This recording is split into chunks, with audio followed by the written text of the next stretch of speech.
안녕하세요. 저는 이제 막 첫 돌이 지난 아들 하나 키우고 있는 주부입니다. 결혼하자마자 급하게 생겨버린 아이 때문에 사실 신혼 초부터 원래 계획하고는 계속해서 어긋나고 있긴 하네요. 거기다 1년 안에 서울지사로 발령난다는 남편의 말만 믿고 서울에 집을 구해놨더니 그것도 자꾸만 늘어지고 참 걱정이 많은 요즘이네요. 있는 돈 없는 돈 끌어모아 겨우 한 채 장만했는데 단 하루도 제 집에서 지내본 적이 없습니다. 현재는 거의 포기 상태로 지내고 있긴 해요. 현재는 20평짜리 방둑에 딸린 빌라에서 월세로 살고 있고요. 신랑한테는 언제쯤 발령나는 게 확정이 나는 거냐고 가능성이 없는 거면 차라리 서울에 구해놓은 신혼집은 전세로 돌린 다음 차라리 여기에 전셋집으로 구하자고 그랬거든요. 그랬더니 신랑은 조금만 기다리랍니다. 워낙 자신있게 말하니까 일단은 믿어보고 있긴 하지만 기약 없이 매달 월세로 버리는 돈이 아주 아까워 죽겠네요. 저도 결혼 전에는 직장을 다니고 있었는데 우리 아이가 태어나면서 딱 5살까지는 제가 전업주부를 하면서 케어를 하기로 합의를 본 상태입니다.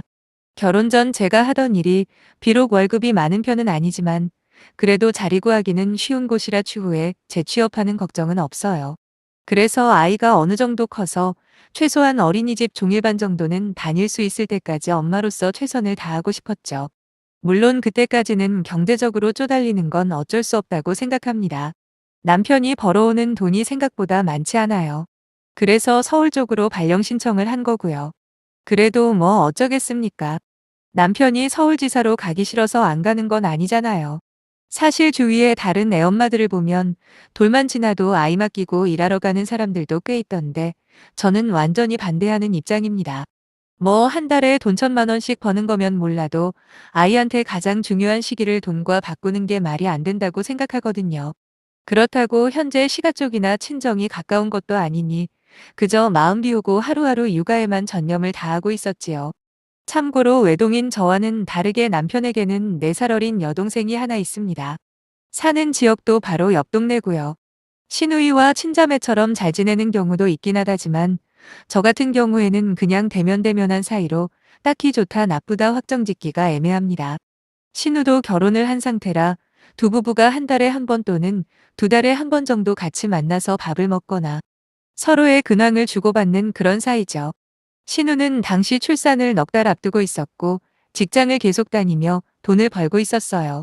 사건이 시작된 그날도 저희 넷이서 같이 만나 저녁 식사를 하는 날이었는데 한참 이런저런 대화를 나누다가 어느덧 신우이의 산후조리에 관해서 이야기를 하게 되었어요.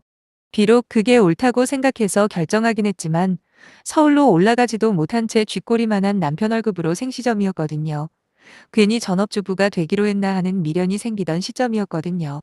제 인생의 반을 넘게 공부해서 들어간 회사인데 사실 말은 재취업이 쉽다고 하긴 했지만 거의 4, 5년의 공백을 이겨내고 복직을 한다는 게 생각보다 어려울 수도 있겠다라는 걱정도 있고 그러다 혹시라도 그냥 전업주부로 쭉 삶을 살게 되는 건 아닌가 하는 염려도 있었습니다. 물론 다른 사람들에게 내색한 적은 없지만 힘든 육아에 지칠 때면 더더욱 서럽고 속이 상하기는 했거든요. 마침 저와 비슷한 처지의 시누이가 앞에 있길래 그냥 시누이는 어떻게 생각하고 있는지 앞으로의 계획은 어떻게 세우고 있는지 궁금하더라고요. 시누이가 제 질문에 대답하기를 2주 일갓의 산후조리원이 끝나면 6개월 육아휴직을 내겠답니다. 육아휴직이라는 게 퇴사와는 완전히 다른 개념이잖아요. 6개월만 쉬고 다시 복직할 거냐고 물으니 그렇대요. 아니 겨우 6개월 된 애를 놔두고 복직이라니. 아무리 생각해도 도저히 이해가 안 돼서 재차 물어봤습니다. 그랬더니 충분히 가능하답니다. 모유 수유는 아예 시작도 안 할 거라고.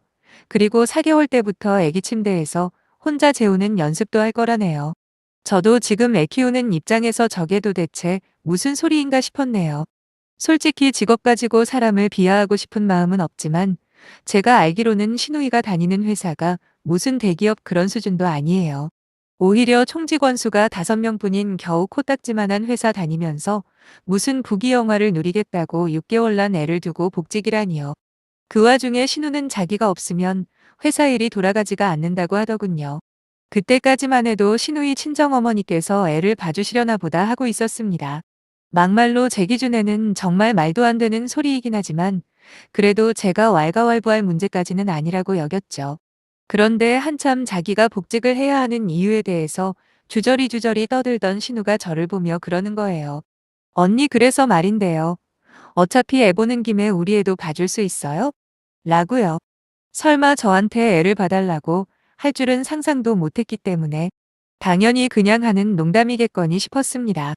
그래서 애 하나 보는 것만 해도 감당이 안 된다고 손사래를 쳤더니 완전히 진지한 표정으로 다시 한번 부탁을 하더라고요. 자기 애랑 같이 있는 시간이 많을수록 우리 애가 형으로서 책임감도 생기고 여러모로 좋지 않겠냐고요. 그러면서 일부러 애기들이 정서적으로 안정감을 느끼게 하기 위해 애완동물도 키운다는데 동생이랑 같이 키울 수 있는 정말 좋은 기회라는 궤변을 늘어놓는 겁니다. 이제 첫돌 지난 애한테 책임감은 무슨 책임감이냐고, 그리고 사람을 어떻게 애완동물이랑 비교하냐 한마디 했습니다. 남의 집 애도 아니고 자기 애를 애완동물이랑 비교하는 엄마가 대체 어디 있냐고 말이죠. 그리고 추호도 6개월짜리 애기 봐줄 생각은 없다고 딱 잘라버렸어요. 그런데 그 와중에 신랑은 아무 말도 없이 빈 밥그릇을 긁어가며 밥 먹는 척을 하고 있길래 제가 식탁 아래로 다리를 툭툭 치며 신호를 줬습니다. 당신도 한마디 하라는 뜻이었죠. 그런데 신랑은 딴청만 피우고 있더라고요.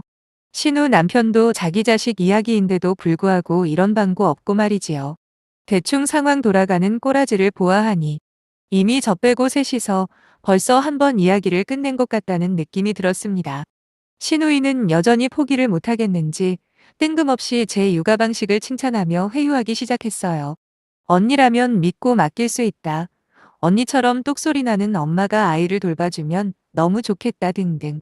사탕 발린 소리만 계속 짓거리는데 저도 모르게 네 새끼는 네가 키워 라고 할 뻔했네요. 저는 아무리 설득하려 해도 소용없으니까 이제 그만하라고 했습니다. 그랬더니 신우이가 한다는 말이 가관이었습니다. 나라에서 양육수당이 들어오는데 그거 포함해서 한 달에 30만 원씩 준답니다. 아니 신우가 퇴근할 때까지 아기를 봐준다고 치면 못해도 거의 반나절 이상인데 한 달에 30만 원이 무슨 개소리인지, 그리고 누가 언제 돈 달라 그랬습니까? 아무리 가족끼리라지만 상대방이 이렇게까지 싫다고 하면 포기할 줄도 알아야지. 왜 이렇게 말귀를 못 알아듣냐? 저도 모르게 언성을 높여버렸습니다. 다들 흠칫 놀란 눈으로 저를 주목하길래 도저히 짜증이 나서 그 자리에 더는 못 있겠더라고요. 그래서 저 혼자 가방 챙겨서 집으로 돌아와 버렸네요. 곧장 따라 들어올 줄 알았던 남편은 그로부터 3시간이나 지난 후에 집으로 들어왔고 저는 그때부터 신랑을 잡기 시작했죠. 나 모르게 벌써 이야기 끝낸 거 아니냐고. 그게 아니라면 어떻게 그런 부탁하는 걸 듣고도 한마디도 없을 수 있냐. 아주 다다다 속사포처럼 따졌습니다. 이때라도 신랑이 저한테 사과를 하고 제대로 대처했다면 우리 아들이 아빠 없이 살아야 하는 운명은 아니었을 거예요. 하지만 신랑은 있는 대로 짜증을 내더니 딴 사람도 아니고 자기 여동생 사정 좀 봐주면 안 되냐고, 이참에 제가 애를 봐주면 저랑 신우이 사이도 돈독해질 거 아니냐네요. 거기다 돈까지 준다는데 그 자리에서 제가 그렇게 단호하게 나오면 매제랑지 여동생 앞에서 자기 체면은 뭐가 되냐고 오히려 저한테 성질을 부리더라고요. 거기다 저 하나만 오케이 하면 모두가 평화로워진다는 말을 듣자마자 저도 더 이상은 참을 수가 없었습니다. 아니 화를 내야 하는 사람이 대체 누군데 감히 저딴 식으로 나온답니까? 제 편을 들어줘도 모자를 파네 아나무인도 이런 아나무인이 없다 싶었고 저는 그 길로 아이 데리고 나와서 비어있는 서울 신혼집으로 향했습니다. 당연히 집에서는 아이랑 제가 짐 싸들고 없어졌으니 한바탕 난리가 났죠. 신랑한테는 문자 하나 보내놓고 다른 연락은 전부 받지 않았어요. 친정엄마에게 이 사실을 알렸더니 한 걸음에 와주셨고 저보다 더 화를 내셨죠. 며칠 동안 거기에서 화를 다스리길 며칠이나 되었을까 시어머니한테 전화가 오더라고요. 안 받을까 하다가 문득 내가 뭘 그리 잘못했나 싶어 받았습니다. 받자마자 격앙된 시어머니 목소리가 들려왔습니다. 가족끼리 힘든 부탁한 것도 아니고 듣자 하니 우리 딸이 돈까지 주기로 했다던데 너는 뭐가 그렇게 불만이 많아서 이렇게까지 일을 키우냐고 하시대요. 그러자 옆에서 통화 내용을 듣고 계시던 친정엄마가 전화기를 뺏어서 한마디 하셨습니다. 애들끼리 정할 일에 어른들이 끼어드는 건 경우가 아니지 않냐고. 이제 집안끼리의 문제가 돼버렸으니 당신께서도 가만히 있을 수가 없다고 받아치셨네요. 우리 딸이 사돈댁 핏줄 돌봐주는 부모냐고 세상이 아무리 거꾸로 돌아간다 해도 이건 아니지 않냐 언성까지 높이시면서 말싸움을 하시더라고요. 스피커폰이 아닌데도 불구하고 시어머니 목소리가 선명하게 들릴 정도로 언성이 높아지다가 결국 친정엄마는 전화를 그냥 끊어버리셨습니다. 도무지 말이 안 통하는 여편네라며 어디서 감히 우리 집 귀한 딸을 종년 취급하는지 모르겠다고 끝내분을 삭하지 못하시더군요. 그리고 불과 1시간인가 있다가 신랑에게서 전화가 왔고 저는 당연히 사과를 하려고 전화한 줄 알았어요. 그런데 신랑은 저한테 이게 장모님까지 끌어들일 일이냐며 일단 무조건 집으로 들어오랍니다. 다시 친정엄마가 전화기를 뺏으려고 하시길래 이번엔 제가 직접 할 말은 하겠다고 전화기를 꽉 쥐었죠. 상황 파악도 아직 제대로 못한 모양인데 나는 이번 일 그냥 못 넘긴다고 그랬어요. 시누이 멱살 끌고 올라와 제대로 사과를 하기 전까지 내려갈 생각 없다고, 그리고 나는 이제부터 서울 신혼집에서 살 거라고 선언해버렸습니다. 우리 엄마랑 같이 살면서 아이 봐주신다고 그랬으니 복직은 내가 할 거라고 말이에요. 참고로 나도 우리 엄마도 쉬는 날 하루쯤은 있어야 되니까 하루에 10만 원씩 쳐줄 테니 네 동생한테 말해서 우리 집 와서 애나 보라고 비아냥대듯 말했습니다. 쥐꼬리만한 월급 그거 번답시고 완전 갓난애기 남한테 맡겨놓고 복지까지 해야 할 처지면 아르바이트라도 빡세게 해야 하지 않겠냐고요. 전화기 너머 신랑은 저한테 화를 내고 싶은 듯 보였지만 옆에 친정엄마가 옆에 떡하니 계시니 하고 싶은 말도 하지 못하고 씩씩대고만 있는데 얼마나 속이 후련하던지요. 그러고부터 한 달이 지나도록 복직은 생각보다 힘들더라고요. 사실 완벽하게 이혼을 하고 혼자서 살 생각까지는 이때까지도 하지 않았던 것 같아요. 단지 이대로 내가 내려가 봐야 앞으로 살면서 이번 일처럼 일방적인 희생을 강요당할 게 또 뻔하다고 예상했고, 그런 대접을 받으면서 살고 싶지는 않다. 뭐 그 정도 심정뿐이었습니다. 물론 아이만 없었다면 뒤도 돌아보지 않고 바로 이혼장부터 들이밀었을 거예요. 하지만 한부모 가정에서 자라는 것만큼은 진짜 맞고 싶어 나름대로 신랑한테도 기회를 준 거거든요. 문제는 한 달이라는 긴 시간 동안 신랑이나 시어머니로부터 연락 한 번 없더군요. 거기다 한 번쯤은 아이 때문이라도 올라올 법한데 그것도 없었고요. 급기야 하루는 친정엄마가 진지하게 저한테 그러시는 겁니다. 돈 문제는 어떻게든 해결을 해줄 테니 걱정 말고 그냥 이번 기회에 이혼을 해버리라고요. 돈이야 제가 벌 수 있는 능력이 되니까 아예 친정부모님 두 분이서 이 집에서 함께 살면서 도와주신다고 하시는데, 솔직히 아빠 없이 자랄 우리 아이한테는 미안하지만 이런 식으로까지 나오는 상황에서 엄마 말이 틀린 말은 아니라고 생각이 들더군요. 같이 살 때도 사실 신랑은 아이한테 그렇게까지 애정이 없긴 했지만 설마 이 정도일 줄은 몰랐네요. 그래서 저는 이혼을 하기로 결심을 했습니다. 여기저기 법률사무소에 상담을 받던 와중에 정말 운이 좋게 재취업까지 되다 보니 저의 이혼 결심은 더더욱 확고해졌죠. 웃긴 건 그동안 먼 산 불구경하는 식으로 방관만 하던 시어머니께서 막상 진짜 제가 이혼을 하려 들자 난리가 나셨다는 겁니다. 신랑은 죽어도 협의 이혼은 못 해주겠다고 버티고 있었기 때문에 할 수 없이 이혼 소송으로 들어갔거든요. 당연히 시누이나 시어머니 쪽 연락은 아예 안 받고 있었죠. 그랬더니 시어머니가 하루에도 수십 통의 문자를 보내더라고요. 처음에는 자기들이 너무 심한 것 같다면서 살살 달래려 애를 썼습니다.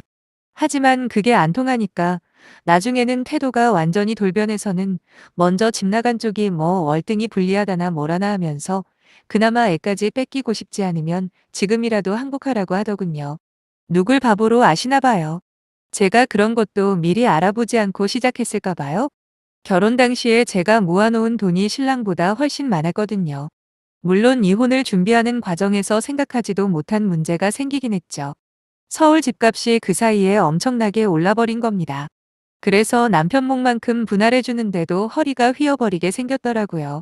그래도 친정부모님께서 도와주셔서 깔끔하게 정리할 수는 있었네요. 거기다 제가 경제력이 없는 것도 아닌데 양육권 싸움에서 밀릴 이유가 없었지요. 심지어 제가 집을 나와 있는 기간 동안 단 한 번도 찾아오지 않은 게 신랑한테 엄청 불리하게 작용을 했고, 저는 적은 금액이지만 위자료까지 받아낼 수 있었습니다.